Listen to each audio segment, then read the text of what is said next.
મનોવિજ્ઞાનની છઠ્ઠી અને અત્યંત હકારાત્મક વિચારધારા એટલે માનવતાવાદ, હ્યુમનિઝમ.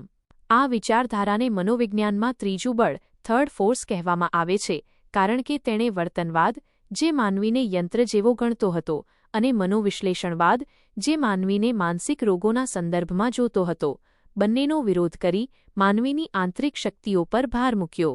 TATHS પરીક્ષા માટે આ મુદ્દો બાળકના મનોવિજ્ઞાન અને આત્મવિશ્વાસને સમજવા માટે અત્યંત મહત્વનો છે. 1. મુખ્ય પ્રણેતાઓ. Abraham Maslow. તેમણે માનવીની જરૂરિયાતોનો ક્રમ આપ્યો અને આત્મસાક્ષાત્કાર, સેલ્ફ એક્ચ્યુઅલાઇઝેશન પર ભાર મૂક્યો. Carl Rogers. તેમણે વ્યક્તિ કેન્દ્રી, ક્લાયન્ટ સેન્ટર્ડ અભિગમ આપ્યો અને જણાવ્યું કે દરેક વ્યક્તિમાં વિકાસ કરવાની કુદરતી ક્ષમતા હોય છે. 2.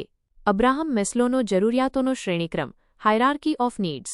મેસ્લોએ જણાવ્યું કે માનવીનું વર્તન તેની જરૂરિયાતો દ્વારા પ્રેરિત હોય છે. તેમણે આ જરૂરિયાતોને 5 સ્તરમાં વહેંચી છે.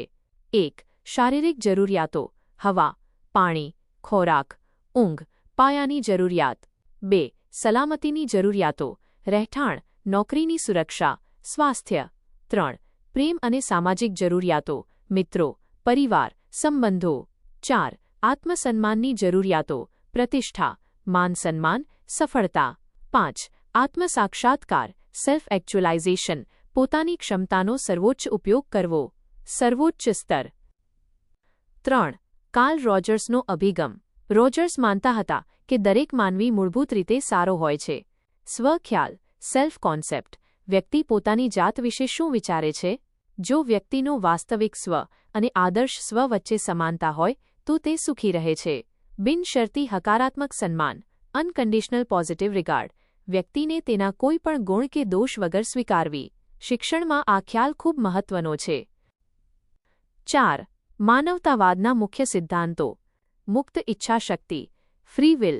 માનવી તેના ભાગ્યનો વિધાતા પોતે છે. તે પોતાના નિર્ણયો લેવા માટે સ્વતંત્ર છે. સ્વક્ષમતા.